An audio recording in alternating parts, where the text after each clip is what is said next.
everybody, I'm the Ice Man. We're back here again with another video, and today I'm going to be unboxing this portable Apple Watch charger, which I recently got for Christmas. That is supposedly compatible with Apple Watch Series 1 through 7 in the SE, though I'm sure it's compatible with the first Apple Watch 2.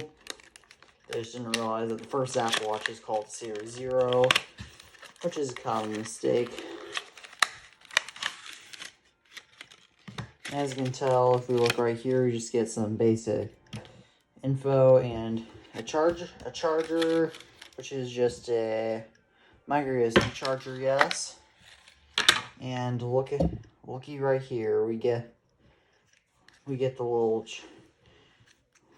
actual Apple Watch charger itself. So let's go ahead and unbox it.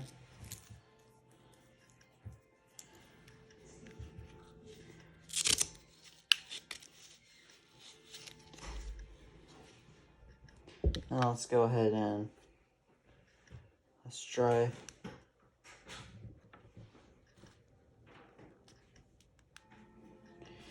There's supposed to be a little charger, a turn on button.